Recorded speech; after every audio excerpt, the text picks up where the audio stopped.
안녕하세요. 사과 실험실입니다.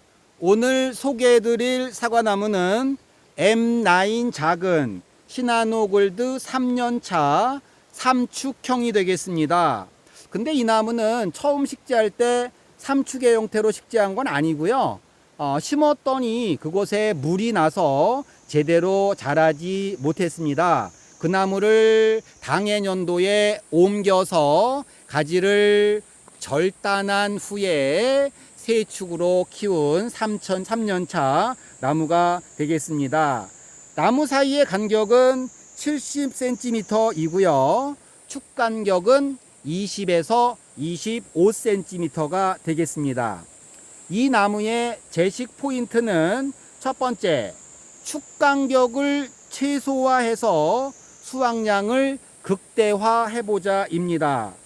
다축형의 경우는 20에서 25cm의 축 간격이 가능한데 이 3축이나 또는 4축의 경우 가능하지 않을까? 라는 생각에서 제식을 해 봤습니다. 물론 가을철이 돼서 사과를 수확을 해 봐야지 알겠죠? 그때 가서 사과의 품질이라든지 또는 기타 등등의 어떤 문제가 생기는지를 확인을 해 보도록 하겠습니다.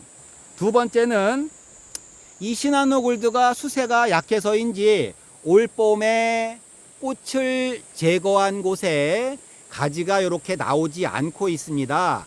가지가 나오지 않고 있는데 오늘 이 부분에 지베렐린을 처리를 해 볼 생각입니다. 처리를 해서 어떤 결과가 생기는지 추후에 영상으로 확인해 보도록 하겠습니다.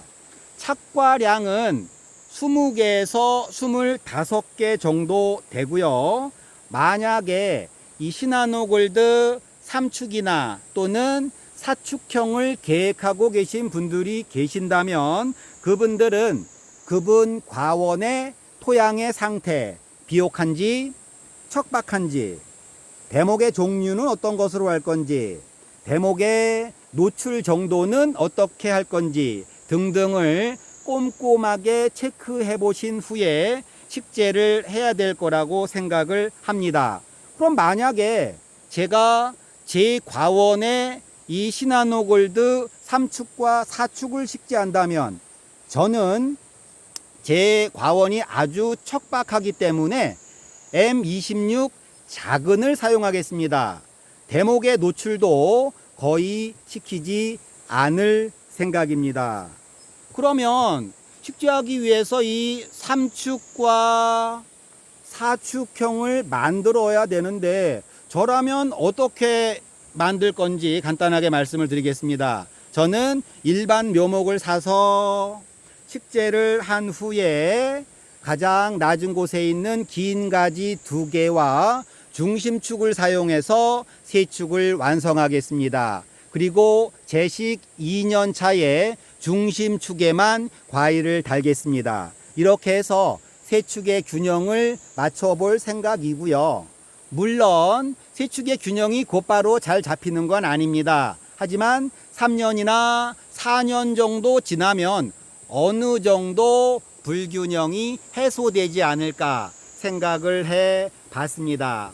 그리고 4축을 만든다면은 일반 묘목 식재 후에 가장 낮은 곳에 있는 2개의 가지를 사용해서 바깥쪽 2축, 그리고 그 위에 있는 2개의 가지를 사용해서 안쪽 2축을 만들고 4축형을 완성을 할 생각입니다. 오늘 영상은 여기까지고요. 그럼 인제 시나노 골드 맛은 어떨까요? 중독성이 강해요. 감사합니다.